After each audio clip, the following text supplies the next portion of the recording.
116. Paragraf paling akhir, paling bawah. Sebelah kiri. 116 sebelah kiri paling bawah.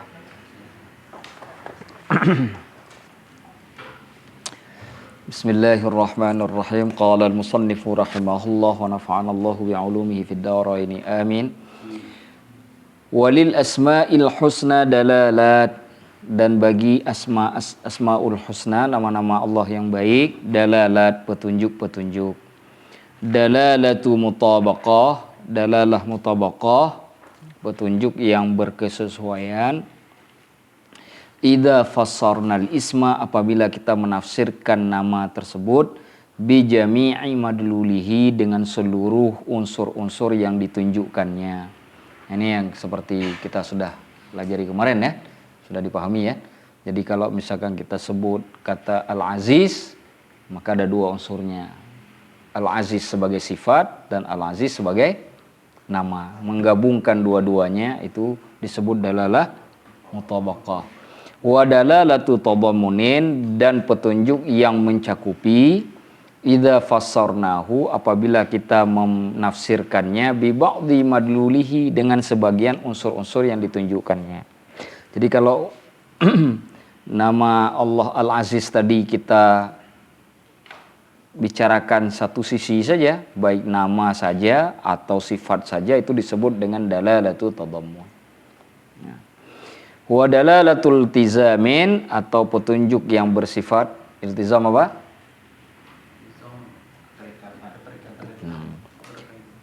Idza stadlalnahu, apabila kita menunjukkan bihi, dengannya, ala ghairihi, atas selainnya, minal asma'il lati, dari nama-nama yang yatawaqqafu hadal ismu alaiha, di mana nama ini berada di atasnya. Maksudnya yang berhubungan dengan nama tersebut.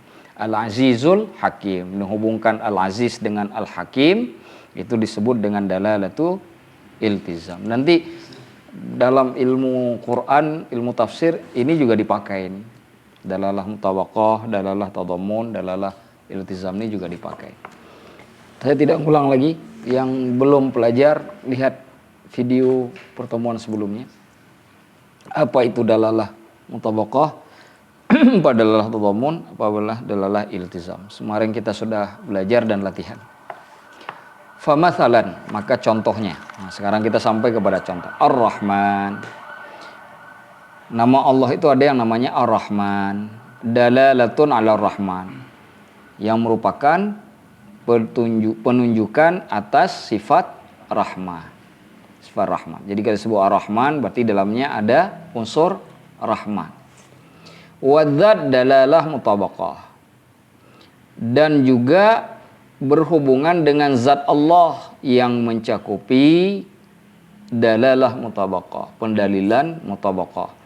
Jadi kalau menghubungkan sifat rahmat dengan zat, maka itu menjadi dalalah mutabaqah. Zat itu kemudian nanti berhubungan dengan nama Allah.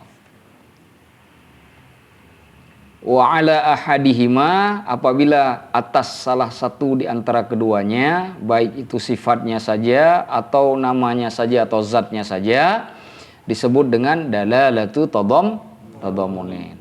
Jadi kalau kita katakan Ar-Rahman, kita mau fokus ke sifat rahmahnya saja. Atau Ar-Rahman sebagai nama Allah. Nah, itu disebut dalalah. Tapi kalau menggabungkan dua-duanya, baik itu nama ataupun sifat, maka disebut dengan dalalah mutabaqah. Jadi nanti ada orang bertanya begini, Ar-Rahman itu apa? Ya, ada orang tanya kan ke kita. Ini kita udah ngaji. Karena sudah ngaji, ditanya orang, Ar-Rahman itu apa? Kira-kira jawaban kita apa? Hah? Salah satu? Nah, itu pakai dalalah tadammunin itu. Kalau jawabannya begitu, maka dalalahnya tadammun. Tapi kalau kita jawab, dia adalah nama Allah yang mengandung sifat Allah. Nah, itu jadi dalalah mutabaqah. Karena kita menjawabnya dengan nama sekaligus menggabungnya dengan sifat. Wa dalalatul asma, sedangkan dalil atau penunjukan atas nama-nama allati yang la tujadur rahmah illa bi thubutiha, tidak ada kata sifat rahmat kecuali bi thubutiha, tapi diketahui keberadaannya, ya, tetapnya atau keberadaannya di sini, kal hayati seperti hidup, wal ilmi ilmu, wal iradah kehendak, wal qudrati kuasa, wa nahwiha. Jadi menghubungkan Ar-Rahman dengan hidup, dengan ilmu, dengan kehendaknya Allah dan juga kuasanya Allah, itu disebut dengan dalalatul iltizam. Allah kalau bersifat hayah, nama Allah yang hayah apa? Al-Hayyu. Nah, kita katakan Ar-Rahmanul Hayyu. Apa dalalah iltizamnya dari Ar-Rahmanul Hayyu? Mustahil Allah sanggup merahmati kalau Allah tidak maha hidup. Karena yang maha hiduplah yang sang punyai sifat maha rahman. Nah, gitu cara menghubungkannya. Begitu juga dengan ilmu. Bagaimana mungkin kita mengatakan Allah mempunyai sifat ilmu yang tidak terbatas kalau kita tidak menisbahkan sifat rahmah kepada Allah. Karena yang punya kemampuan ilmu yang tidak terbatas, maka pasti juga mempunyai sifat rahmat yang tidak terbatas. Karena tahu semuanya. Dengan sebab tahu semuanya, jadi tahu menetapkan kapan harus menyayangi dan bagaimana harus menyayangi. Kan begitu kan? Jadi tahu. Maka kita katakan menghubungkan Ar-Rahman dengan Al-Alim. Al-Alim. Nah itu. Wa dalalatul iltizamin, dalalah iltizam ini, wa hadhil akhirah yang terakhir ini, maksudnya dalalah iltizam itu sendiri, tahtaju membutuhkan ila quwwati fikrin, kepada kekuatan pikiran, wa ta'ammulin dan perhatian. Jadi kita nggak bisa paham, misalkan dalam Al-Quran itu kan banyak ayat-ayatnya kan, mana contohnya? Wa huwal azizul hakim. Al-Aziz satu nama, Al-Hakim nama lainnya. Nah, bagaimana menghubungkan itu? Gak ada meja, habis. Nah, kasih, ada itu meja. Nulisnya kasihan di situ. Atau geser dikit lagi lah. Nah, di sana tuh. Nah, geser lagi Pak Binsar lagi. Nah, kasihan tuh, patah pinggangnya nanti.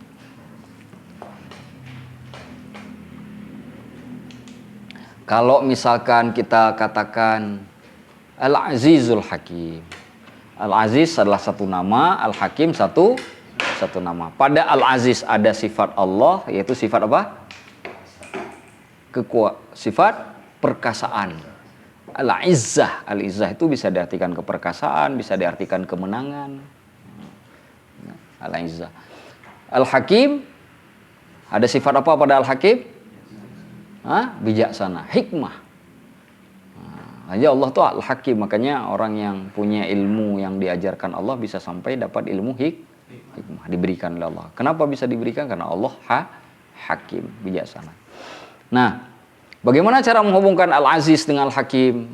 Butuh kada kekuatan pemikiran dan ta'amul. Nggak cukup. Ada juga orang yang punya kekuatan pikiran tapi dia tidak punya perhatian yang cukup, seperti kaum ateis. Ateis itu bagus-bagus tuh debat. Cuma dia kan nggak menafikan perhatian kepada teks-teks suci karena dia tidak mempercayai Allah. Nah itu ada juga. Maka dua, ada juga orang yang ta'amulnya luar biasa kalau ngaji itu, tapi nggak paham apa-apa. Apa yang terjadi dengan orang itu? Karena kekuatan pikirannya rendah. Mungkin jarang dilatih. Bukan sebenarnya nggak ada orang bodoh sebenarnya. Tapi karena kurang dilatih, jadi pikirannya suka mandek. Ada yang begitu.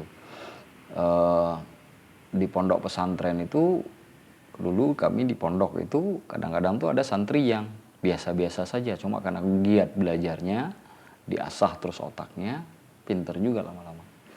Nah, jadi itu kuah tuh fikrin namanya. Dan itu bisa dilatih. Ta'amulin, bagaimana cara biar dapat ta'amulnya, perhatiannya atau pengkajiannya? Ya harus banyak membaca. Kalau ngajinya 2 minggu sekali baru baca buku, insya Allah. Ngaji 100 tahun pun ya masih begitu-begitu aja. 2 minggu sekali baca buku. Nggak boleh. Itu haram sekali itu. Minimal ada lah, setiap hari itu harus ada yang dibaca. Saya Ustaz nggak ada buku, itu. Jadi nggak ada alasan. Saya nggak bisa bahasa Arab, ada bahasa Indonesia sih. Bahasa Inggris pun ada di situ. Nggak bisa bahasa Indonesia, bahasa Inggris ada. Jadi kalau misalkan mau beralasan, sudah tidak ada alasan. Sudah tidak ada alasan. Ada yang lewat-lewat Depok dari sini, di sini ada orang, masuk ke sini ambil buku. Supaya untuk menguatkan pikiran.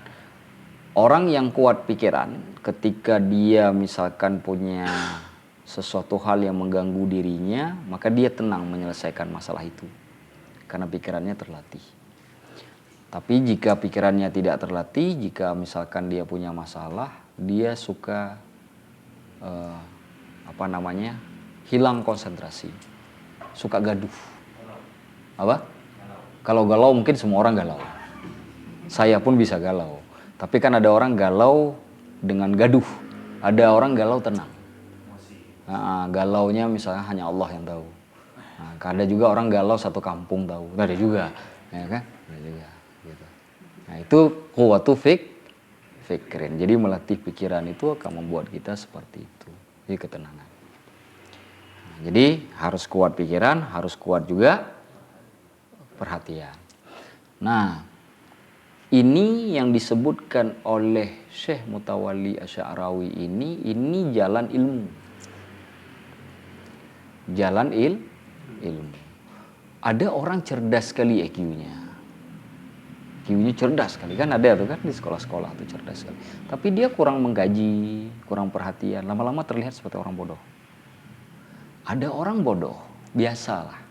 Kekuatan pikiran, tapi karena dia rajin, lama-lama terlihat seperti orang pintar. Dibalik. Nah itu dua-duanya nggak boleh hilang. Makanya disebut quwwatu fikrin wa ta'ammulin. Harus kuat pemikiran, harus kuat juga perhatiannya. Itu wajib dua-duanya. Contoh nih, saya kasih contoh lebih ini lagi biar teman-teman bisa terbuka pandangannya. Baca buku, misalnya kita baca satu buku. Ada orang baca buku tuh dari cover ke cover, tapi nggak paham apa dia baca, nggak ngerti ya isinya apa. Udah dibaca, duduk misalkan dia baca buku udah 2 jam, 3 jam, tapi dia nggak ngerti apa yang dia baca itu. Dia tidak bisa mengklasifikasi, dia tidak bisa menghubungkan antara satu pembahasan dengan pembahasan yang lainnya. Dia tidak bisa kemudian juga menghubungkan apa yang ada di dalam buku tersebut dengan apa yang dia pahami, yang pernah dia pelajari. Nah itu ada juga yang model begitu. Karena dia hanya kuat membaca, dia hanya kuat tapi dia tidak kuat perhatian. Jadi kita baca buku itu juga ada metodologi. Ada cara. Jadi kalau baca buku itu dari A sampai Z sampai kapanpun nggak akan bisa. Kadang-kadang para penulis buku itu bisa saja mau bab 1 itu terhubung ke bab 3, bukan ke bab 2. Kenapa ke bab 3? Karena bab 2 ini dibutuhkan sebagai pengantar untuk supaya bisa bahas bab 3. Padahal hubungannya ke bab 1 itu bab 3. Nah, tidak memahami cara membaca buku yang seperti itulah yang bikin kacau orang, jadi kemudian sulit memahami buku. Orang yang punya pemahaman terhadap buku, dia bisa menjelaskan tentang buku tersebut bukan secara mendetail, secara mendalam, hanya secara garis besar. Hanya dengan membolak-balikkan lembaran-lembaran buku, membaca bagian-bagian penting dari setiap pembahasan. Dia bisa menghubungkan.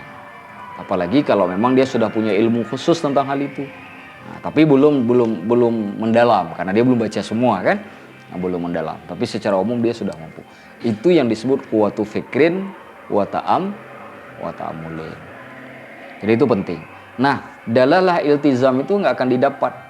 Makanya kemarin teman-teman ditanya, misalkan gimana cara menghubung. Nah itu dalalah iltizam juga itu. Menghubungkan kajian dengan yang di luar tuh. Jadi menghubungkan Al-Azizul Hakim, Al-Ghafurur Rahim, ya kan? Apa lagi?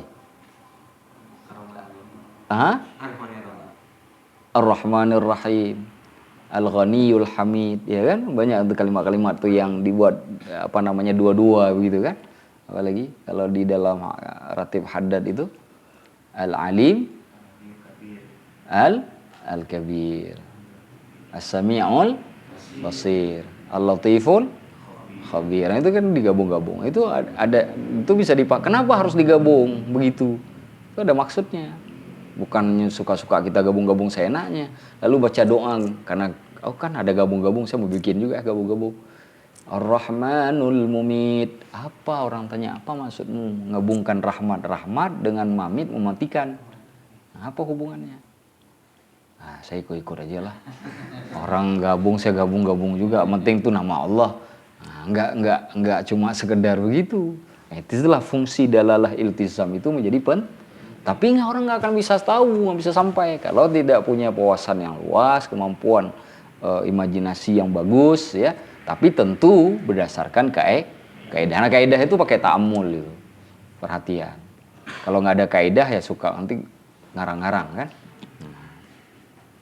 Fattariqu ila ma'rifatiha, jalan untuk mengetahui dalalah iltizam ini yahtaju, membutuhkan ila fahmil lafzi, pada pemahaman ucapan. Jadi harus tahu bahasanya. Misalkan gabung al-ghaniyul hamid, kita harus tahu ghani itu secara bahasa artinya apa. Oh, saya tahu sama maha kaya. Dari kata apa kata ghani itu? Dari akar kata apa? Sehingga kamu menafsirkannya dengan kaya. Harus tahu itu. Kalau nggak tahu itu susah itu menghubungkan dengan dalalah iltizam. Al-hamid dari kata apa? Hamidah, pujian. Nah, tapi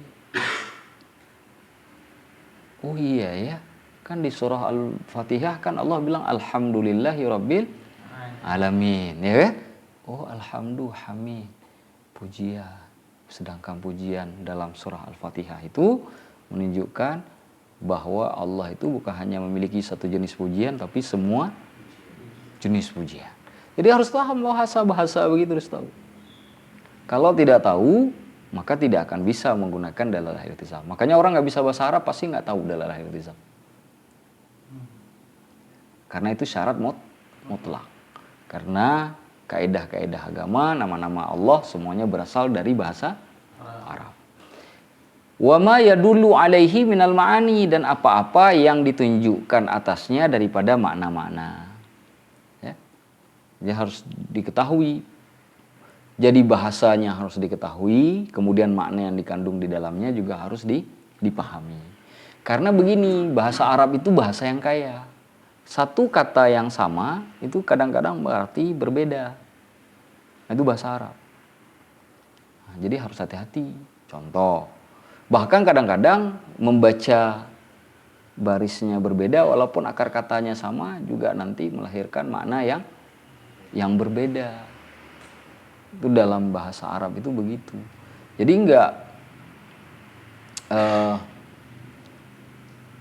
akar kata itu bisa sangat mempengaruhi, akar kata itu mempengaruhi makna, dan perubahan kata itu juga sangat mempengaruhi makna. Contoh, kata wa'ada. Wa ain dal, wa'ada itu artinya menjanjikan. Menjanjikan. Tapi kalau wa'ada itu dijadikan al-wa'du, artinya janji juga, atau dijadikan al-wa'idu. Di antara in dengan dal ada ya mati. Sama-sama akar katanya dari wa'ada. Itu juga artinya janji. Al-wa'du janji, al-wa'id juga janji. Cuma al-wa'du janji kebahagiaan. Al-wa'id janji neraka, hukuman, balasan buruk. Al-wa'du balasan yang baik, al-wa'id balasan buruk. Dua-dua janji. Perubahan kata bisa melahirkan makna yang berbeda ketika adanya perubahan yang sedikit berbeda. Meskipun akar katanya sama-sama dari waw, ain, dan dal. Nah, itu harus tahu. Kalau nggak tahu itu, nggak bisa menggunakan dalalah iltizam. Jadi dalalah iltizam ini tidak sembarangan orang. Makanya kenapa Imam Syafi'i mengatakan orang yang bisa menafsirkan Quran itu adalah orang yang bisa bahasa Arab. Karena yang model-model begini nggak bisa. Makanya kalau misalkan datang ke majelis ada orang nafsirin Al-Quran, terus nggak bisa bahasa Arab, tinggalkan. Jangan dengar. Oh, gimana dia tafsirkan Al-Quran? Dia nggak bisa bahasa Arab. Ini ceritanya. Dia nggak bisa bahasa Arab, dia bisa bahasa Inggris, lebih kacau lagi. Fantanfa'ilu bihi, dan kemudian dapat merasakannya. Wal infi'alu bihi tauhid. Nah, rasa dengan lafaz itu, rasa bahasa itu tauhid. Itu adalah tauhid, penyatuan. Wa fi tauhidihi fikrun. Pada penyatuannya itu ada pemikiran. Wa fil fikri dzikrun, dalam pemikiran itu ada zikir. Wa la dzikrullahi akbar, dan sungguh mengingat Allah, berzikir pada Allah itu sangatlah besar. Nah, jadi dalam bab ini disebutkan oleh Imam Ghazali, cara memahami dalalah iltizam itu, satu, harus kuat pemikiran, harus kuat perhati. Yang kedua, harus paham bahasa dan makna yang dikandung di dalamnya. Yang ketiga, harus punya rasa yang tinggi. Jadi kenapa rasa tinggi? Kita bicara masalah Allah, tidak cukup hanya bicara dari sisi pemikiran. Ketika bicara nama Allah, ini teman-teman misalkan menjelaskan tentang Allah, misalkan tiba-tiba ngajarin anak misalkan, atau ngajarin teman tentang Allah, tapi ngajarinnya pakai pikiran, itu nggak benar itu, karena dia harus pakai rasa. Jadi ketika bicara dengan Allah, hati dan pikiran itu harus bergabung jadi satu. Nggak boleh kita bicara tentang Allah itu hanya pakai pikiran saja. Nggak bisa juga hanya pakai hati saja. Karena pakai hati saja nanti kecerdasannya kurang. Karena dalil itu butuh kepada pikiran. Begitu juga kalau pakai pikiran, nggak cukup. Karena kita bisa saja jadi ateis. Kan orang ateis itu orang berpikir kan. Tapi dia tidak punya hati. Karena dia tidak meyakini adanya Allah. Jadi dua-dua itu harus digabung. Baik pikiran, perhatian, rasa, dan pemahaman itu harus ada semuanya. Kalau tidak ada keempat hal ini, maka dalalah itu iltizam tidak tahu. Maka jangan heran pas kita tes minggu kemarin masih banyak yang bingung. Kenapa bingung? Karena empat hal ini belum dikuasai. Nah, jadi itu terkait dengan dalalah, tiga dalalah ya. Baik. Sekarang disebutkan di sini oleh Ibnul Qayyim. Yaqulu Ibnul Qayyim. Berkata Ibnul Qayyim Al-Jauziyah ini murid dari Ibnu Taimiyah. Wa huwa min ahlil ma'arifi, dan beliau itu termasuk dari orang yang memiliki pemahaman ma'rifah. Ma'rifah itu artinya pengetahuan kepada Allah. An qaulihil haq, tentang perkataannya Allah yang maha benar. Walillahil asmaul husna. Ini ada di surah Al-A'raf ayat 180. Bagi Allah lah nama-nama yang baik. Fad'uhu biha. Maka hendaklah kalian berdoa kepada Allah dengan menggunakan nama-nama tersebut. Dipakai nama-nama itu, udah Allah sediakan. Wadharul ladzina yulhiduna fi asma'ihi, dan jauhilah orang-orang yang menentang nama-nama Allah. Sayujzauna ma kanu ya'malun, mereka akan diberi balasan apa-apa yang mereka lakukan. Jadi dua, satu perintah, satu larangan. Perintah disuruh berdoa dengan menggunakan nama-nama Allah yang baik itu. Dan sudah kita pelajari, pakai dalam doa. Walaupun nanti doanya pakai bahasa Indonesia, pakai nama Allah itu, panggil dengan bahasa Arab, jangan dipanggil ya Allah yang Maha Kaya. Panggilnya ya Ghani, karena udah belajar. Dulu pakai yang Allah yang Maha Kaya karena belum belajar Asmaul Husna. Sekarang udah belajar, jangan panggil lagi Allah yang Maha Kaya. Panggil ya Ghani dengan namanya. Karena yang Maha Kaya bukan nama Allah, itu terjemahan. Jangan dibilang yang Maha Kaya itu nama Allah, bukan. Itu terjemahan dari nama Allah. Nama Allah yang mana? Al-Ghaninya. Panggil ya Allahu ya Ghani. Misalkan mau minta rezeki, jangan bilang ya Allah Maha Pemberi rezeki. Panggil Allah ya Razzaq. Kecuali orang belum paham, belum belajar Asmaul Husna, ya silahkan saja. Ya Allah yang Maha Pemberi rezeki, tidak ada celah. Cuma dia belum naik level. Nah, kita yang udah belajar Asmaul Husna kan harus naik level. Maka jangan panggil lagi Allah dengan terjemahan. Panggil pakai nama Allah. Ya Allahu ya Ghani, ya Allahu ya Razzaq, ya Allahu ya Latif, ya Allahu ya Khabir. Panggil dengan namanya. Nah, begitu. Ya, itu perintah yang pertama. Yang kedua, disuruh kita menjauhi orang-orang yang menentang nama Allah. Ketika disebut menentang nama Allah itu, kalimat yang digunakan dalam ayat bukan yulhiduna asma'ahu. Coba lihat ayatnya. Tapi yulhiduna fi asma'ihi. Apa bedanya? Kalau yulhiduna asma'ahu, menentang nama Allah saja. Tapi kalau yulhiduna fi asma'ihi, menentang nama Allah dan apa yang ada kandungan di dalamnya. Dia bukan hanya nentang bahwa Ar-Rahman itu bukan nama Allah, tapi Allah juga tidak punya sifat Rahman. Itu juga ditentang sama dia. Nah, itu maksudnya. Maka digunakan bahasa fi asma'ihi, bukan yulhiduna asma'ahu, tapi yulhiduna fi asma'ihi. Ini perintah orang yang seperti ini bagaimana? Karena ada orang tiba-tiba nanti menentang. Menentangnya bisa jadi karena kebodohan. Ketika diajarkan, dia tobat. Kan begitu? Tapi kalau yang yulhiduna fi asma'ihi begini, bukan cuma nama, sifat-sifatnya dia, itu biasanya bukan karena kebodohan, karena memang penentangan benar, pengingkaran. Bentuknya adalah pengingkaran. Nah, orang seperti ini bagaimana? Disuruh jauhi. Kita kalau mendekati mereka pun untuk satu, dakwah, kedua hanya muamalah di dunia. Ini sebatas itu. Yang lainnya wadharul ladzina yulhiduna fi asma'ihi, tinggalkan. Begitu kalimatnya. Nah, tuh.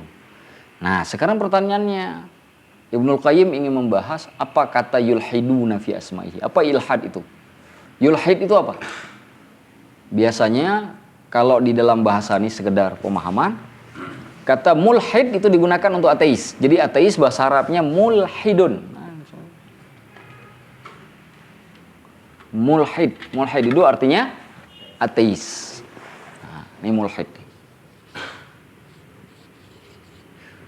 Mulhidun itu orangnya. Kalau perbuatannya disebut dengan ilhadun. Nah, lam hadal itu bahasa. Apa kata? Apalah hada itu? Lobang yang ada di sisi tanah. Minal mahdi ilal lahdi. Dari sejak ayunan sampai ke liang lahad. Nah, lahad itu lobang yang ada di sisi tanah. Waktu kita gali kuburan itu kan ada tuh lobang lahad itu. Kita ditidurkan itu. Nah, itu disebut lahad. Dari kata itulah disebut ateis. Kenapa? Karena dia menyepi sendiri. Nah, berbeda sendiri. Nah, itu dari situ pemahaman. Makanya ateis disebut dalam bahasa Arab mulhidun. Tapi jangan diartikan nanti, oh mulhid itu berarti ateis itu artinya orang yang sudah masuk kubur, tidur di liang lahat, bukan kan gitu. Jadi diambil makna secara bahasa, bukan pada makna hakikat. Itu mulhid. Nah, ini orang, ini perbuatan ilhad. Ilhad itu berarti perbuatan ateisnya. Nah, ateisme. Ilhad itu di ateismenya, mulhidnya orang ateisnya. Wal ilhadu, nah, dan penentangan itu, kita artikan di sini penentangan, ya. Karena ilhad itu sendiri selain digunakan untuk ateis dalam makna filosofis, juga digunakan untuk orang yang menentang apapun. Misalkan ada orang yang menentang Allah juga kadang-kadang dikatakan mulhid. Walaupun mungkin dia bukan ateis. Tapi dia beragama dengan agama yang lain atau keyakinan yang lain. Nah, itu juga kadang-kadang disebut dengan kata mulhid. Nah, harus tahu tuh. Nah, tapi dalam dunia modern banyak digunakan untuk orang ateis. Dulu kan nggak ada ateis kan? Nah, masa Nabi kan belum ada ateis seperti penyebutan ateis seperti sekarang kan? Wal ilhadu, dan penentangan itu fi asma'ihi, pada nama-nama Allah, wal adulu biha, dan menjauhinya, bihaqaiqiha, dan juga menjauhi hakikat-hakikatnya, wa ma'aniha, dan makna-maknanya, anil haqqi tsabitilaha, daripada Allah yang maha, daripada kebenaran yang tetap baginya, bagi nama-nama tersebut. Bukan hak itu bukan Allah, tapi kebenaran. Jadi penentangan itu artinya penentangan pada nama. Itu kali ditafsirkan oleh Ibnul Qayyim. Yang dimaksud pada ayat yulhiduna fi asma'ihi, menentang Allah pada nama-namanya. Itu maksudnya orang tersebut menjauhkan diri dari hakikat-hakikat yang ada pada Asmaul Husna, juga menjauhkan diri dari makna-makna yang terkandung di dalamnya, dari semua kebenaran yang boleh ditetapkan, bahkan sudah pasti ada padanya. Nah, dia menjauhkan diri itu. Dia tolak. Al-adulu biha bisa diartikan penolakan, menjauhkan diri, yang sifat-sifatnya artinya saya tidak percaya dengan hal itu. Nah, itu disebut ilhad, penentangan. Dalam bahasa Indonesia kita artikan penentangan. Wa huwa ma'khudun, dan dia diambil dari minal maili, dari kecenderungan. Nah, kama yadullu ala ma alaihi maddatahu, sebagaimana yang ditunjukkan oleh materi kata, yaitu lahad yang tadi saya jelaskan itu. Faminhul lahdu, diantaranya adalah kata liang lahad. Al-lahdu liang lahad. Wa huwa syaqqu fi janibil qabri, dia merupakan bagian atau lubang yang ada di sisi kubur. Wa minhul mulhid, diantaranya juga dari kata itu terbentuk kata mulhid. Nah itu ya, fiddin, pada urusan agama, al-ma'il anil haqqi, orang yang kemudian tergelincir dari kebenaran. Nah itu disebut mulhid. Jadi dalam bahasa umum agama, mulhid orang tergelincir dari kebenaran, dari agama, dari kebenaran atau agama. Tapi dalam dunia modern sering digunakan untuk ateis. Nah, begitu cara memahaminya. Fal arabu, maka orang-orang Arab, kanat tusammil asnama, mereka memberi nama berhala-berhala Allata. Kan pernah dengar kan? Lata, Uzza, Manat, gitu kan? Tuh. Mereka beri nama berhalanya Allata minal uluhiyah. Diambil dari kata uluhiyah. Uluhiyah itu artinya ketuhanan. Jadi nama Lata untuk berhala itu berasal dari kata Tuhan. Nah, jadi mereka ngasih nama dari nama Tuhan, dari kata yang berarti Tuhan di dalam bahasa Arab, untuk diberikan jadi nama untuk berhala. Nah ini berhala Lata, untuk menunjukkan bahwa inilah berhak disembah karena dia mengandung makna ketuhanan. Al-Uzza, Al-Uzza minal aziz, dari keperkasaan. Jadi berhala Al-Uzza itu diambil dari kata keperkasaan. Nah ini juga layak disembah karena perkasa. Jadi kasih nama itu yang bisa mendorong orang itu untuk menyembahnya. Kalau di kita kan apa misalkan? Ada berhala-berhala di sini. Dulu orang zaman kan di sini juga ada animisme, dinamisme. Mungkin tidak ada penamaan kali ya. Nah, jadi biasanya kalau ada penamaan-penamaan untuk tempat-tempat yang biasanya dipuja-puja itu pasti namanya itu yang satu punya nilai mistis yang tinggi. Kalau di tempat kita ya. Yang kedua, itu ketika orang mendengar itu gimana caranya bulu kuduknya berdiri. Nah, supaya menimbulkan nilai mistis yang tinggi. Padahal nggak ada juga. Nah, itu hanya sensasi yang diciptakan oleh orang. Nah, sugestinya akhirnya ketika orang datang situ, ini ada penunggunya. Enggak, emang ente yang nunggu di situ kan ente udah nyampe di situ. Kan ada penunggunya. Enggak, kamulah penunggunya kan udah sampai di situ. Kan kamu yang nungguin tempat itu udah nyampe di situ kan? Nah, itu banyak terjadi di Jawa Barat juga banyak udah ketawa. Nah, ya. Baik. Nah, di Indonesia banyak seperti itu. Nah, orang Arab juga sama.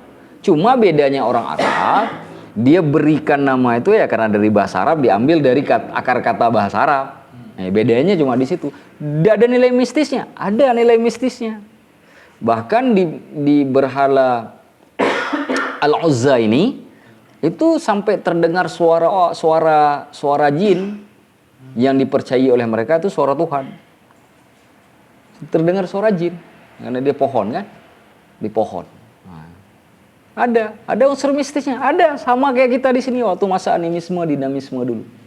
Biasanya yang menyembah atau agama-agama yang menyembah yang berhubungan dengan alam itu semuanya punya mistis. Suku Inka yang di Amerika Latin, kental banget itu mistisnya itu, sihir-sihirnya, ya kan? Mereka percaya sampai hal yang minum darah, macam-macam kan? Suku di Inka tuh.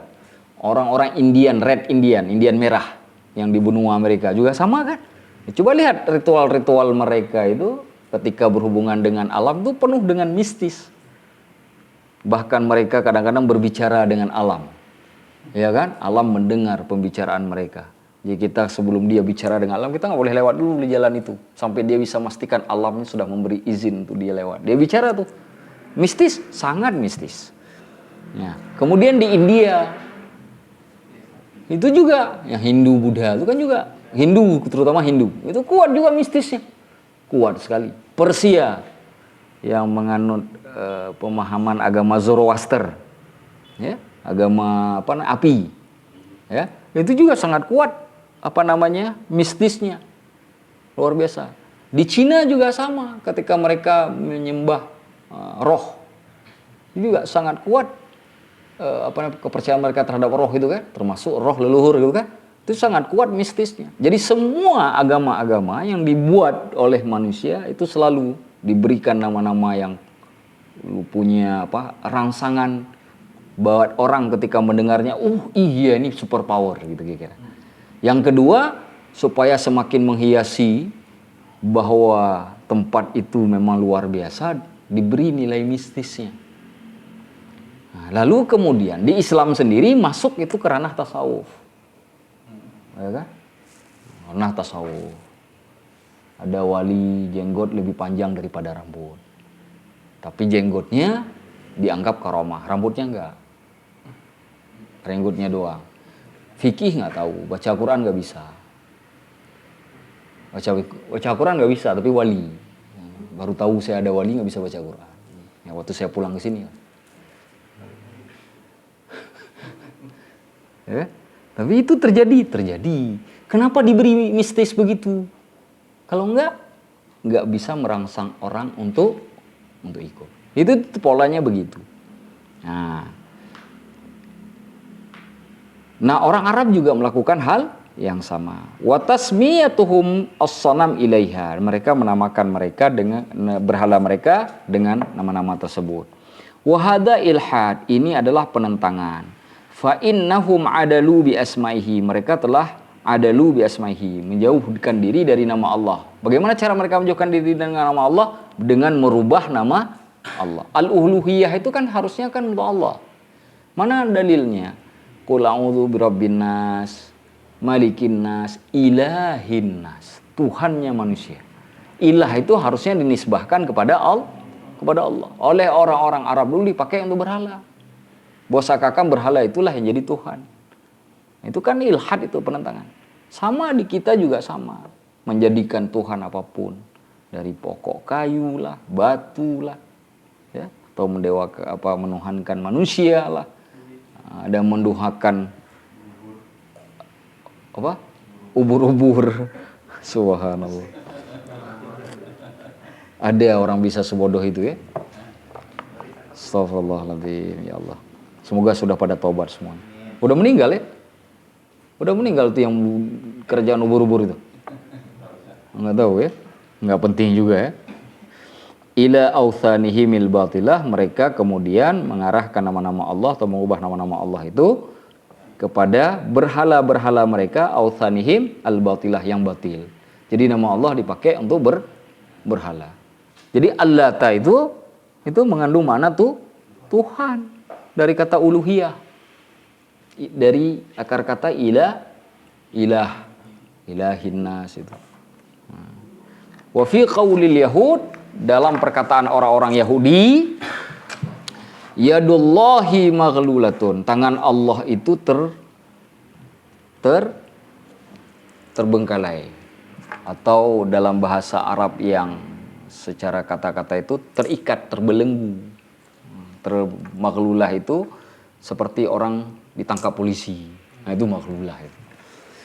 Ghullat aidihim, kata Allah, justru tangan mereka lah yang terbelenggu. Allah kan begitu kan? Wa makaru, mereka melakukan tipu daya. Wa makarallah, Allah pun lakukan tipu daya untuk mereka, karena mereka duluan mulai kan. Nah, karena mereka mengatakan tangan Allah terbelenggu, Allah balas, bukan, tangan mereka lah yang terbelenggu, kata Allah. Bedanya apa? Mereka menuduh Allah tangannya terbelenggu, sedangkan mereka akan terbelenggu beneran nanti di hari kiamat. Ketika tangan mereka dirantai, bahkan bukannya tangan, seluruh tubuh dirantai. Nah, walu'inu bima qalu, dan mereka dilaknat dengan apa-apa yang mereka katakan. Karena mengatakan tangan Allah terbelenggu. Tangan yang dimaksud sini apa maksudnya? Bukan tangan berarti tangan dalam bentuk fisik, ditakwil. Tangan di sini adalah kekuasaan Allah. Kalau mengatakan kekuasaan Allah terbelenggu berarti Allah punya keterbatasan. Kan begitu kan? Allah punya keterbatasan. Lah bagaimana mungkin kita panggil Tuhan tapi kita percaya bahwa itu terbatas? Nggak mungkin kan? Setiap yang diyakini Tuhan, mesti orang yang meyakininya mesti tidak terbatas. Makanya yang mengamalkan mitologi Yunani, itu kan dewa Zeus itu kan, dewa-dewa itu kan kacau sekali. Karena ada dewa itu punya keterbatasan, ya kan? Bagaimana mungkin dewa punya keterbatasan? Berarti dia bukan dewa. Begitu juga mitologi Hindu, itu ada dewa yang terbatas, dewa melayani dewa. Berarti dewa yang melayani berarti punya terbatas dong. Kalau dia nggak terbatas, nggak mungkin dia jadi pelayan dewa lainnya. Walaupun dia dipanggil dewa. Harusnya kan tidak boleh dipanggil dewa kan. Nah itu menunjukkan bahwa ini adalah ajaran yang nggak masuk akal. Sama sekali nggak masuk akal. Nah itu. Karena zat yang diyakini sebagai Tuhan, dia tidak boleh punya keterbatasan. Maka ketika dikatakan terbelenggu Allahnya, kekuasaannya, ya, maka sebenarnya mereka lah terbelenggu. Bal yadahu mabsutatan. Akan tapi kedua tangannya itu terhulur. Kekuasaannya itu terhulur. Mana dalil Allah, kekuasaan Allah terhulur? Siapa yang memenangkan 300 sahabat Rasulullah di perang Badar melawan 1000 tentara Quraisy? Kalau Allah itu terbatas, kalau Allah itu tidak punya kemampuan, siapa yang bisa memenangkan Khalid bin Walid hanya dengan beberapa ribu orang sampai bisa mengalahkan puluhan ribu tentara Persia dan Romawi? Gimana mungkin? Kalau Allahnya tidak mabsutatan, tidak terhulur. Ya kan? Yunfiqu kaifa yasha, dan Allah memberikan nafkah bagaimanapun Allah kehendaki. Ingat, nafkah dimaksud di sini adalah pemberian. Allah memberikan pemberian bagaimanapun yang Allah kehendaki. Pemberian itu tidak hanya berarti uang ya. Kesehatan, ketenangan, apalagi? Apalagi? Kesehatan, ketenangan, panjang umur. Apalagi? Lapangan hidup. Walaupun kerja nggak dapat, tapi lapangan hidup dapat. Ada juga orang dapat lapangan kerja tapi hidupnya nggak lapang. Berapa banyak orang yang dapat lapangan kerja tapi hidupnya nggak lapang. Tapi ada orang yang dapat lapangan kerja hidupnya lapang aja. Santai aja dia. Kamu nggak kerja? Ah, santai aja bro. Yang paling sulit udah nggak ada lapangan kerja, nggak lapang pula hidupnya. Itu menderita betul. Nah, itu yang paling menderita dari semua penderitaan yang ada di dunia ini. Jadi kalau kita sudah nggak dapat lapangan pekerja, minimal jangan sempit hati, sempit pikiran, biar terbuka saja, biar ada sedikit kesenangan yang kita nikmati. Ya. Bahkan yang tidak dapat lapangan pekerjaan hidupnya lapang itu lebih baik daripada orang yang dapat lapangan pekerjaan tapi hidupnya sempit. Apa banyak orang kerja dari pagi sampai malam, tapi akhir bulan tetap aja masih ada hutang. Itu kan sempit betul hidupnya. Sempit. Nah. Kenapa? Karena dia tidak menilai rezeki Allah itu hanya pada apa yang bisa dia dapat. Ada dia dapat. Padahal pemberian Allah itu sudah ada ketika dia muncul ke dunia.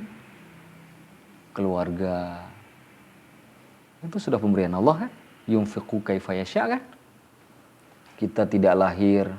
Ada anak yatim piatu, Ustaz, kan nggak ada ayah, nggak ada anak. Di mana nafkahnya Allah?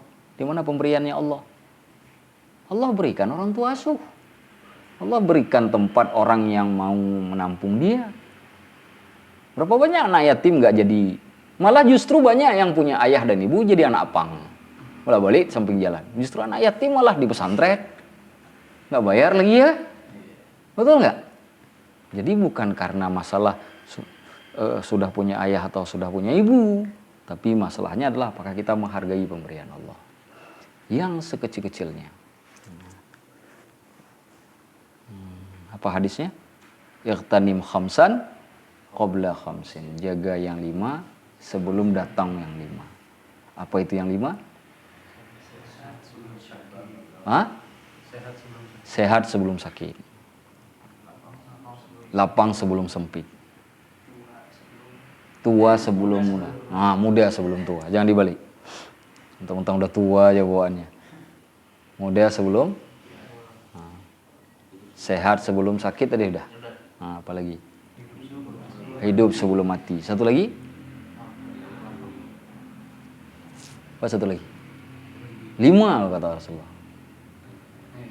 1, sehat sebelum sakit, muda sebelum tua, lapang sebelum sempit, hidup sebelum mati, kaya sebelum miskin ya? Iya, kaya sebelum miskin. Kaya itu juga jangan, saya saat memang dari lahir udah miskin. Di mana kaya saya? Kaya jiwa. Di mana dalilnya? Dalilnya hadis Rasulullah. Innamal ghina ghinan nafs. Yang sesungguhnya orang yang kaya itu adalah kaya jiwa. Makanya di kampung tuh kan, di kampung-kampung tuh ada orang dapat uang per bulan 500.000, tapi hidupnya macam 5 juta.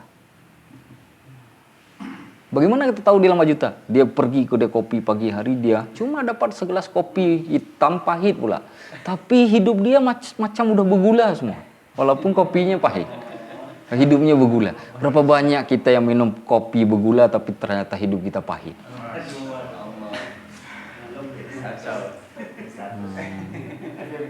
Sudah ada status ya. Itu muncul aja bersama sekarang. Baik. Kita lanjutkan. Nanti banyak statusnya. Wa fi qaulihim, dan mereka mengatakan, ya, ada perkataan orang Yahudi juga kepada Allah, innallaha faqirun wa nahnu aghnia. Sesungguhnya Allah itu fakir. Fakir itu di bawah miskin kan? Kalau miskin itu kalau dalam fikih itu orang yang punya pekerjaan tapi dia punya income tapi tidak mencukupi. Dia punya pekerjaan misalkan dapat satu hari itu 10.000, sedangkan kebutuhan dia sehari 15.000. Nah, itu miskin namanya. Kalau fakir mau 15.000 kebutuhannya, mau 10.000 tetap nggak ada dia. Kalau kebutuhannya 1.000 pun dia nggak punya. Nah, itu fakir namanya. Karena fakir itu 0 income. 0%. Berbeda dengan miskin. Miskin nggak cukup, ada nggak cukup. Tapi kalau fakir nggak ada sama sekali. Nah, disebut Allah fakir. Nggak punya apa-apa Allah ini. Innallaha faqirun. Allah nggak punya apa-apa. Wa nahnu aghnia, kami kaya. Kata mereka. Wa amsalu dalika, contoh-contoh yang demikian itu mimma huwa ilhadun, daripada apa-apa yang disebut dengan ilhad, penentangan. Fi asma'ihi, pada nama-nama Allah, wa sifatihi, dan sifat-sifatnya. Karena ketika kita katakan Allah itu terbelenggu, berarti Allah tidak qudrah. Padahal Allah mengatakan dirinya qadir, maha kuasa kan? Kita katakan Allah fakir, kan Allah punya nama, namanya Al-Ghani, maha kaya, sampai ada status itu. Ya, fa kaifa akhaful faqra wa ana abdul ghani. Bagaimana mungkin aku takut kefakiran sedangkan aku hamba zat yang maha kaya. Sampai begitu ada statusnya. Tulis buat status Instagram yang kedua. Ya. Fa kaifa akhaful faqra wa ana abdul ghani. Nah, saya tulis lah. Karena ini bagus kalimat.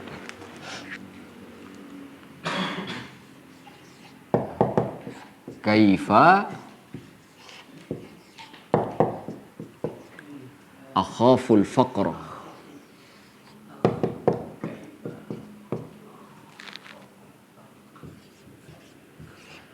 wa ana abdul ghaniyyi. Kaifa akhaful faqra wa ana abdul ghani. Kaifa, bagaimana? Akhafu, aku takut. Al-faqra, kefakiran. Wa ana, dan aku. Abdul ghani, hamba yang maha kaya. Nah. Jadi mereka katakan, innallaha faqir. Sesungguhnya Allah itu fakir, wa nahnu aghnia. Ini ilhad, penentangan, pengingkaran pada nama-nama Allah dan sifat-sifat Allah. Wa minha, dan termasuk diantaranya tasbih sifatihi wa bi sifati khalqih, menyamakan sifat-sifat Allah dengan sifat-sifat makhluknya. Nah, itu juga bentuk ilhad itu. Mana contohnya? Mana contohnya? Allah punya tangan, Allah punya mata. Kita katakan Allah maha melihat. Bagaimana Allah melihat? Serahkan kepada Allah tanpa perlu kita bicarakan. Karena Allah tidak kasih ilmu ke kita. Itu namanya tafwid. Atau ada juga mengatakan seperti pemahaman Jahmiyah. Jahmiyah ini dia menafikan semua sifat Allah. Allah tuh nggak punya kuasa, berarti kan? Padahal yang nggak punya kuasa kan makhluk Allah. Kita ini, saya sanggup baca buku ini sehari tamat. Tapi kalau dikasih 10 buku yang sama seperti ini suruh baca satu hari kan belum tentu sanggup kan? Yang menunjukkan keterbatasan kita kan? Betul tidak? Berarti kan kita sudah menyamakan Allah dengan makhluknya. Nah, itu bentuk ilhad juga itu. Penentangan dan pengingkaran juga.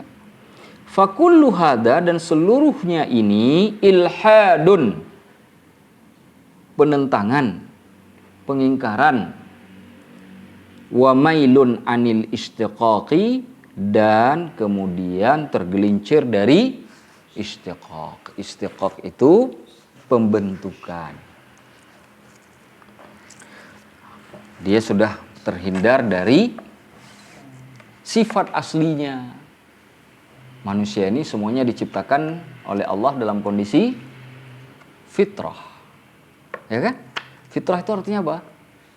Suci. Seperti kertas belum ada noda. Seperti air belum ada keruh. Putih bersih. Siapa yang bikin kertas ini terkotori dengan tulisan? Siapa yang bikin air terkotori dengan keruh? Kan manusia. Ya kan? Air laut itu diberikan oleh Allah dengan sangat bagus. Dikotori dengan limbah. Betul tidak? Udara dikasih Allah sangat bersih. Dikotori dengan polusi. Siapa yang mengotorinya? Manusia. Maka ada ayat dalam Al-Quran. Dhaharal fasadu fil barri wal bahri bima kasabat aydin nas. Telah terjadi kerusakan di laut dan di darat. Nah, kalau disebut di laut dan di darat berarti kan semua di bumi ini kan? Karena tinggal udara lagi, karena udara di atas kan? Kalau manusia bisa genggam udara ini, bisa tinggal di langit. Langit-langit dirusak sama manusia. Cuma nggak ada manusia yang tinggal di langit. Dia bisa terbang ke langit tapi tak bisa tinggal di langit. Karena dia tinggalnya di pesawat kan?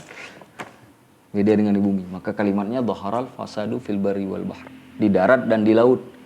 Bima kasabat aydin nas. Disebabkan karena tangan-tangan manusia. Nah itu. Apa sebab mereka begitu? Al-mailu anil haq. Mereka tergelincir dari kebenaran. Baik. Nah di sebelah ini ada beberapa dalil disebutkan. Yaqulul haqqu subhanah. Allah yang maha benar berfirman, "Qul law kanal bahru midada." Katakanlah hai Muhammad, sekiranya laut itu dijadikan tinta. Air laut itu dijadikan tinta. Itu kalau air laut kira-kira kalau kita tampung semuanya, kita bikin pulpen, itu kira-kira dapat berapa pulpen itu? Nggak cukup dunia ini untuk menampung pulpennya itu kalau air laut jadi tinta. Nggak ada tempat di bumi ini nggak ada pulpennya. Tapi jika kalian lakukan, kalian jadikan air laut itu sebagai tinta untuk supaya kalian bisa menulis, li kalimati rabbi, untuk setiap kata-kata Tuhanku. Apa kata-kata Tuhanku? Semua. Baik itu nama, sifat, ya kan? Apalagi? Nikmat. Kan semua itu bagian dari kalimat Allah kan? Semua itu. Mau kita tulis satu persatu itu, kekuasaan. Coba bayangkan, dari sejak dulu, dari masa tabi'in itu sudah tulis kitab tentang kebesaran Allah. Sampai hari ini masih ada bukunya. Orang masih nulis. Kan logikanya sederhana. Oh, dulu udah ditulis, ngapain lagi kamu tulis? Harusnya udah berhenti dong, udah habis babnya. Nggak bisa ditulis lagi. Tapi enggak tuh. Masih aja orang bisa tulis. Betul tidak? Apa sebabnya? Karena kalau air laut dijadikan tinta untuk menulis kebesaran Allah atau apapun yang berhubungan dengan Allah, lanafidal bahru, maka air laut itu akan habis. Qabla an tanfada kalimatu rabbi, sebelum kalimat kata-kata Tuhanku, kalimat Tuhanku itu habis. Walau ji'na bimithlihi madada, walaupun kami datangkan air laut yang sama jumlahnya lagi, berkali-kali lipat, tetap nggak sanggup menulis kalimat Allah. Padahal kita tahu tuh, di bumi saja cuma ada satu rahmat Allah. Cuma ada satu rahmat Allah. Nggak cukup. Habis air laut. Mau diganti lagi yang sebesar itu tetap nggak cukup tuh. Padahal cuma satu rahmat itu. Bagaimana dengan 99 lagi yang masih disimpan sisinya? Yang nanti akan diberikan kepada orang yang menghuni surga. Yang satu saja nggak sanggup tertulis. Gimana yang dengan 99? Coba renungkan. Kemudian Allah berfirman, walau annama fil ardi, sekiranya di atas di bumi ini, min syajaratin aqlamun, dari pohon-pohon yang ada di bumi ini, aqlamun, dijadikan pena-pena. Kalau tadi air laut dijadikan tinta, ini pohon-pohon kita jadikan pena. Berapa banyak pohon di bumi ini? Apalagi kalau pergi ke Amazon itu satu hutan Amazon aja yang di Amerika, itu benua Amerika, satu hutan. Belum lagi pakai hutan Kalimantan, baru hutan Amazon aja. Itu udah penuh tuh, pulpennya seluruh dunia tuh. Berapa banyak tuh pohon. Itu kalau dijadikan pohon. Wal bahru yamudduhu, sedangkan air laut menjadi tintanya. Min ba'dihi, setelahnya. Sab'atu abhur, setelahnya didatangkan lagi 7 laut. Ma nafidat kalimatullah. Kalimat Allah tak akan pernah habis. Makanya itu, fa kaifa akhaful faqra wa ana abdul ghani. Bagaimana mungkin aku takut fakir kalau aku adalah hamba yang maha kaya. Kenapa Allah nggak ngasih? Padahal Allah maha kaya. Mungkin ada 2 hal yang sedang ada pada kita. Satu, sudah banyaknya dosa. Dan Allah menuntut kita taubat dulu baru dikasih. Selama dobat itu belum hapus, belum dikasih. Yang kedua, mungkin Allah sedang menguji. Supaya menaikkan derajat kita. Yang mana satu hanya Allah yang tahu. Bukan kita yang maha tahu. Tapi Allah yang maha tahu. Kita hanya tunduk saja dengan takdir Allah. Nah, begitu. Allahu a'lam bishawab. Nah, ini penutup yang paling bagus. Fakullu ismin lahu sirruhu. Pada setiap nama itu ada rahasianya. Walahu ata'uhu. Dan pada nama itu ada pemberiannya. Nah, coba lihat, semua ada pemberian Allah pada nama itu. Rahman, ada pemberian Allah enggak? Ada rahmat di situ kan? Ya? Qudrah, qadir, ada enggak pemberian Allah? Ada. Kalau Allah enggak kuasa, bagaimana Allah kasih rezeki? Bagaimana Allah kasih sehat? Bagaimana Allah macam-macam?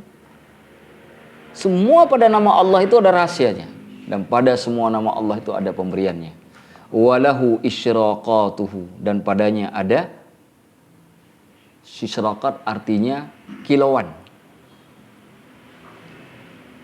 Kenapa ada kilauan? Yang menunjukkan ada cahaya. Yakin saja ada cahaya. Contoh, kita minta rezeki nggak dikasih rezeki, pasti Allah ganti yang lebih baik di akhirat. Kenapa? Karena permintaan kita yang tidak dikabulkan di dunia akan dideposito jadi tabungan di akhirat. Jadi semacam itu. Semuanya isyraqat. Nggak ada yang tumpah.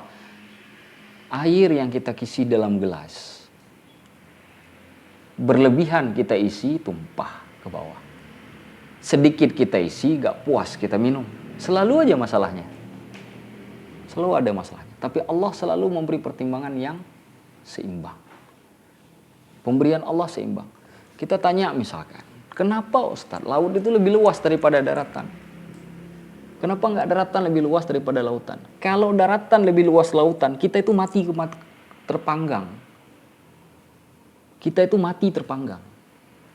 Mana dalilnya? Sudah ada sebuah penelitian.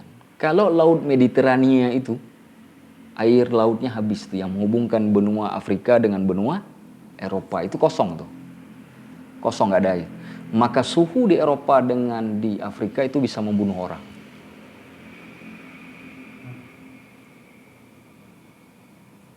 Jadi angin ketika membawa, itu dipengaruhi oleh laut.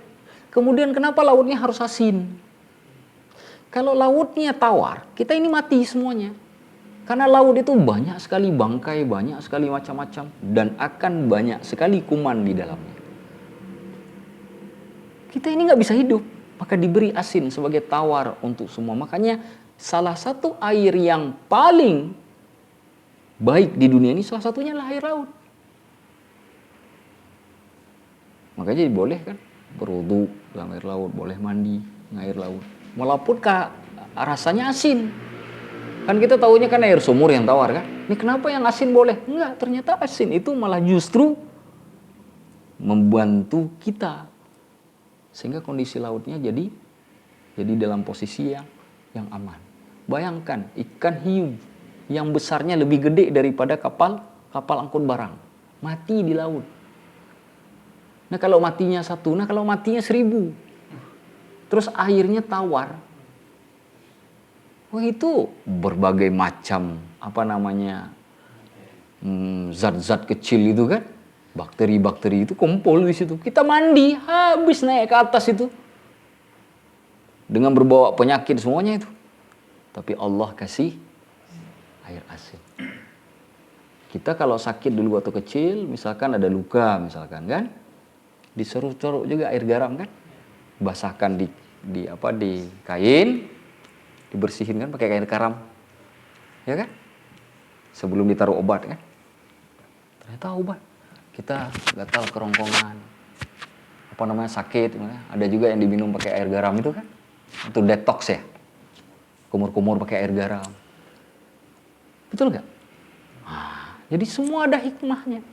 Maka pada pemberian Allah itu selalu ada rahasia.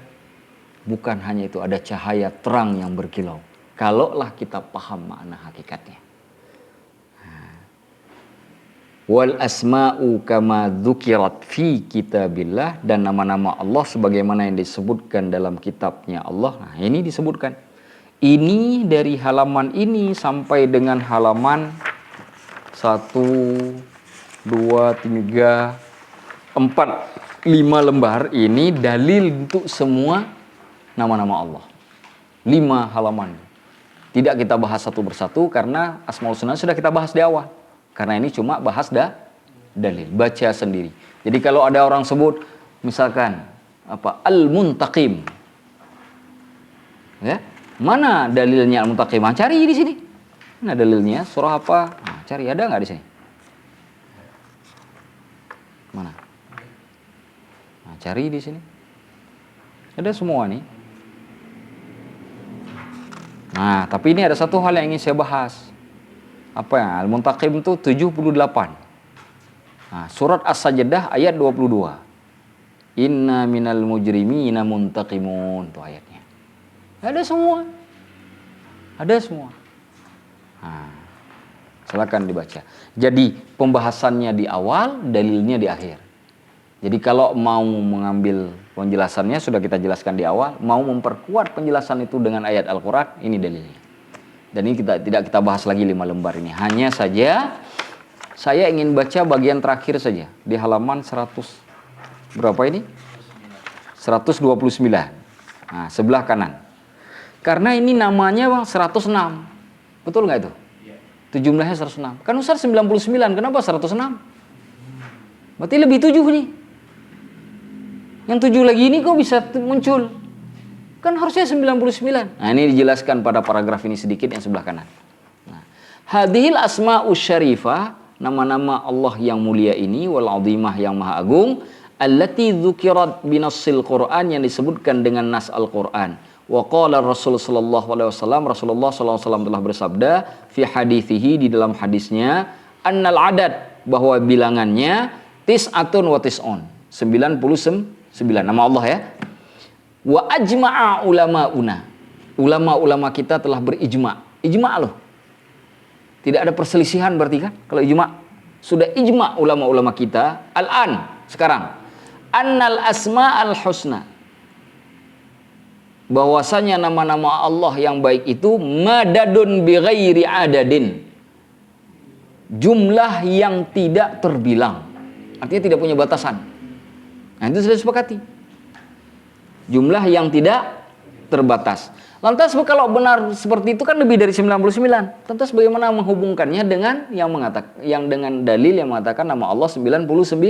Nah, disebutkan di sini inda urfi ahlil asrar. Dari sisi pemahaman orang-orang yang memahami rahasia dari nama Allah. Orang yang tahu rahasia tentang nama Allah bukan hanya 99. Nah.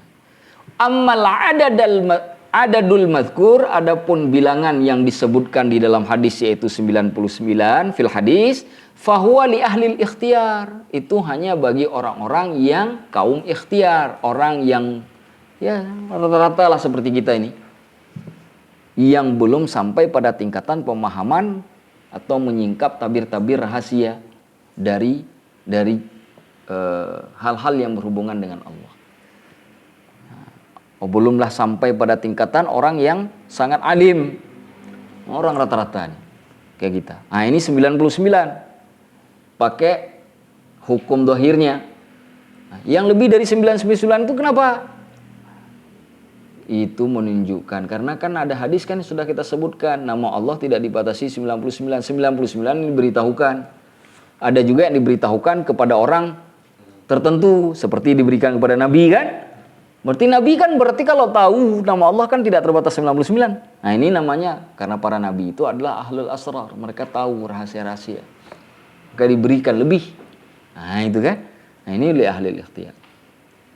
Hasbal maqdur, sesuai dengan yang dihitung, wal qudrati alal ma'al mafhum, dan kesanggupan untuk bersamaan dengan pemahaman. Jadi kenapa 99? Karena orang-orang yang rata-rata ini kalau dikasih lebih gak paham nanti dia. Yang ini aja udah bingung. Ada yang bolak-balik pula kan memahami al-alim, al-syahid. Ustaz, iya. Allah sudah bilang al-hayyu. Iya, maha hidup. Ya kan? Kenapa Allah bilang lagi al-qayyum? Oh, itu maha mengatur. Iya, tapi kan Allah bilangnya ar-razak. Apa bedanya memberi rezeki dengan mengatur? Kan memberi rezeki kan ngatur rezeki juga. Kan jadi bingung kan? Nah, 99 itu udah mulai bolak-balik itu. Udah mulai boleh. Apalagi kalau dikasih tambah 99 lagi. Jadi 188, nah lebih 98, ya pusingnya. Nah, ya jadi itulah beda ahlul asrar dan ahlul ikhtiyar. Ahlul ikhtiyar itu orang yang rata-rata seperti kita pemahamannya, yang belum alim. Nah, sedangkan yang sudah alim, dia memahami ilmu rahasia, menyingkap tabir-tabir rahasia, sehingga dia memahaminya. Jadi 106 di sini berbeda. Wa 'inda tajalli biyakunul manadu bi ghairi adadin, dan di saat ada peningkatan maka jumlah bilangan tidak lagi terbatas pada bilangan tertentu. Nah, cara pemahamannya begitu. Wallahu a'lamu bissawab. Saya kira cukup di sini. Ada pertanyaan? Mungkin satu atau dua.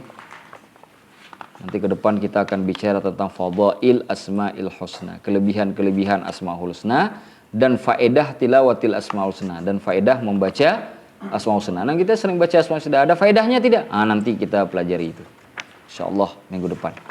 Ada enggak faedah dari asmaul husna, dan adakah faedah membacanya? Wallahu a'lamu bishawab. Jadi kita sudah sampai dengan halaman 130 berarti selanjutnya. Nah, itu warnanya agak buram. 130. Bukunya selesai 151. 130, 51, 21 halaman lagi. 10 lembar lagi berarti. Ya. Misalnya 10 lembar lagi. Bisa nggak satu pertemuan 10 lembar? Bisa, tapi pulangnya jam 3. Baik. Saya kira itu saja malam ini. Jangan ada yang pindah dulu, kita baca Asmaul Husna. Saya akhiri sampai di sini, namun sebelumnya silakan Mbak baca doa.